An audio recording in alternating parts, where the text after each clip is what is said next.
ইয়া নবী সালাম আলাইকা আপনি পড়েন না পড়েন, আপনাকে নিষেধ করছি না, কিন্তু রবিউল আউয়াল মাসে সবচাইতে বড় অনুসরণ হবে আল্লাহর নবী সোমবারের দিন রোজা রাখতেন, আপনাকে রাখা লাগবে।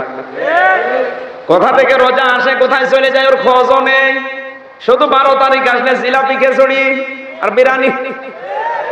কথা বলে না কেন?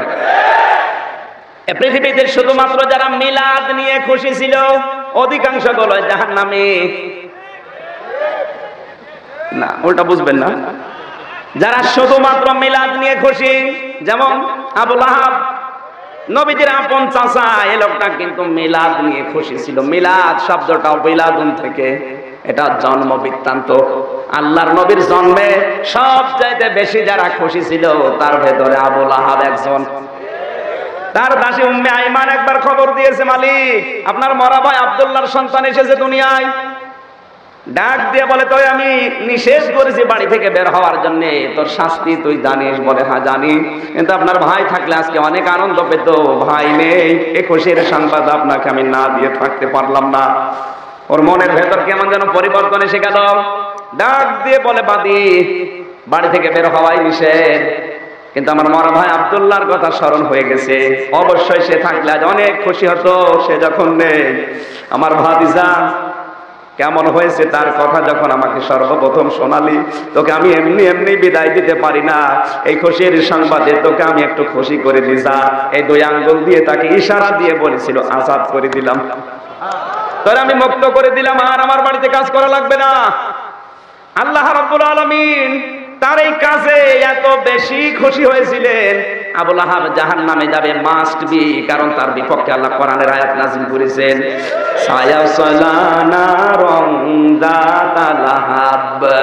আল্লাহ তাআলা বলেন অতি শীঘ্রই আমি জাহান্নামের লেলিহান আগুনে আবু লাহাবকে প্রবেশ করাবো। সায়াসলা প্রবেশ করাবো না করিয়েছি?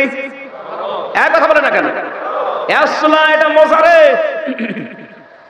আর মজার আগে সিন সাফা কদ লাম, এখানে সিন দিয়েছেন, তার মানে অতি শীঘ্রই আমি আল্লাহ তাকে প্রবেশ করাবো। আবু লাহাব কি এখন বেঁচে আছে? তার মানে এখন কোথায় আছে? জাহান্নামে। তাফসীরের কিতাবে দেখলাম আবু লাহাব জাহান্নামে আছে, ঠিক এটা সত্য।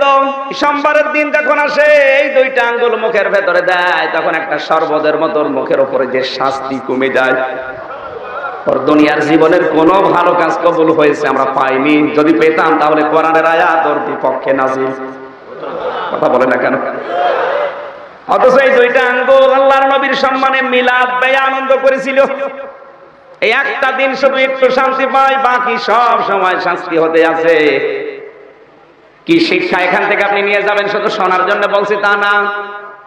আবু লাহাবের মতো মিলাদ নিয়ে আমরা অত খুশি হতে পারি নাই। নিজের টাকা দিয়ে কেনা বাদী পর্যন্ত আজাদ মুক্ত করে দিতে পারে যে লোকটা নবীর মিলাদে, নবীর বলেন না কেন? আর একজন খুশি হয়েছিল আবু তালেব। এই যে 2জন চাচা, নবীর আপন চাচা, 2টাই জাহান্নামী, তারা শুধু মিলাদ নিয়ে খুশি ছিল। এই 2জনের কাছে যখন নবীজি সিরাতের কথা বললেন, তার আদর্শের কথা বললেন, এই 2জন চাচা মানে তো নাই, আর্গুমেন্ট পেশ করেছিল আবু তালেব। ডাক দিয়ে বলেছে, ভাতিজা তোমাকে আমি ভালোবাসি, কিন্তু তোমার এই কথাটা আমি মানতে পারলাম না, তুমি আমারে মাফ করে দিও। মাফ করার মালিক কি নবীজি? কে?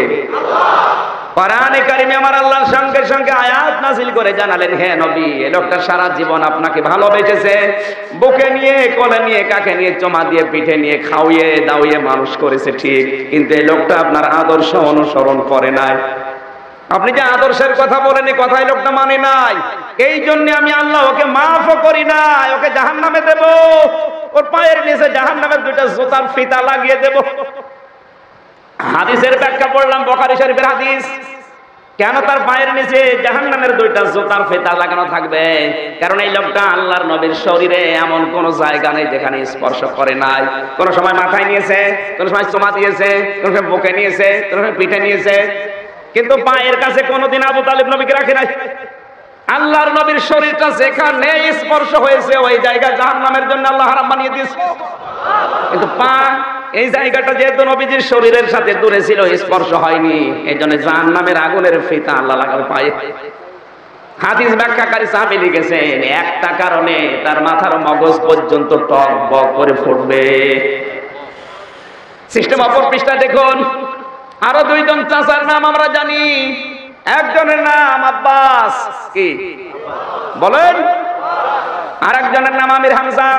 এই দুইজন চাচা শুধু মিলাদ নিয়ে না, এরা সিরাত নিয়েও খুশি ছিল। এরা তো মিলাদে খুশি অবশ্যই, কিন্তু এরা সবচেয়ে বেশি খুশি ছিল সিরাত নিয়ে।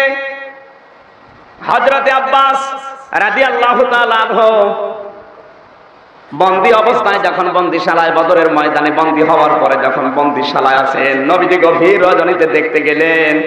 তাকে খেজুরের পাটির যে চিকন দড়ি দিয়ে বেঁধে রেখেছে, ফর্সা হওয়ার কারণে এর বিভিন্ন জায়গায় দাগ কেটে রক্ত বের হওয়ার উপক্রম।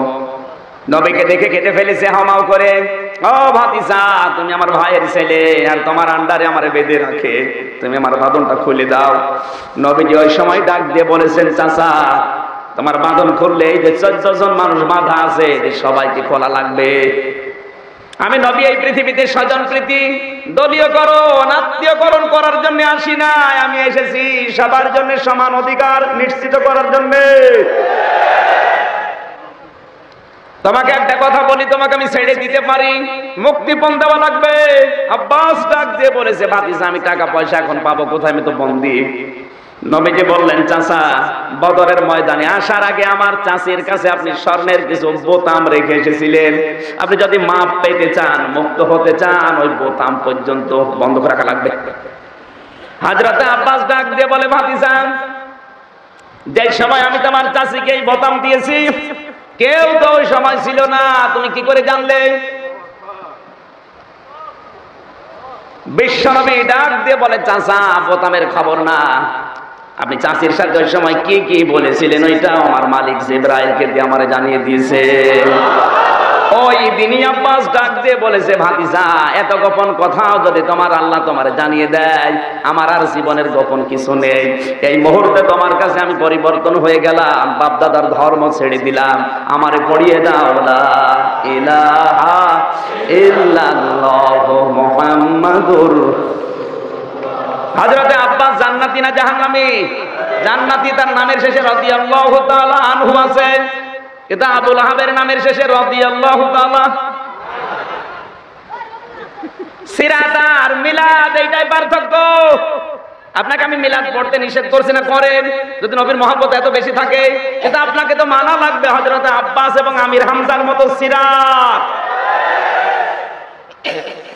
হযরতে আমির হামজার সিরাত মানার পদ্ধতি লক্ষ্য করেন। শিকার করতে গিয়ে দেখে হরিণ মানুষের মতো ডাক দিয়ে বলে, আমার পেছনে দৌড়ানো লাগবে না। তোমাকে প্রশ্ন করি, তোমার ভাই আব্দুল্লাহ এতিম সন্তান কাবা শরীফের পাশে পড়ে আছে আবু জেহেলের হাতে মার খেয়ে, কোন অপরাধে তাকে মেরেছে? তুমি যদি এই কথাটা জিজ্ঞাসা করো, আমার পেছনে দৌড়ানো লাগবে না, আমি নিজেই তোমারে ধরা দেব। আল্লাহু আকবার। হযরত আমির হামজা চিন্তা করলেন, বনের পশু কথা বলেন, কি আশ্চর্য। সব ছেড়ে দিয়ে দৌড়ালেন। বাড়িতে যাওয়ার পরে স্ত্রীকে বলে, কই আমার ভাতিজা মোহাম্মদ? তাকে আবু জেহেল আঘাত করে কাবা শরীফের প্রান্তরে রেখে দিয়েছে, কোন অপরাধে? এটা যদি তুমি কোনো খোঁজ খবর না নাও, প্রতিশোধ পর্যন্ত না নাও, তোমার সাথে আমার সম্পর্ক থাকবে না। কারণ তার মাও নেই, বাবাও নেই। ওই মুহূর্তে তরবারি নিয়ে কাবার প্রান্তরে গেলেন। কাবা শরীফের পাশেই দেখলাম আবু জেহেলের বাড়ি, এখন পায়খানা বানিয়ে দিয়েছে।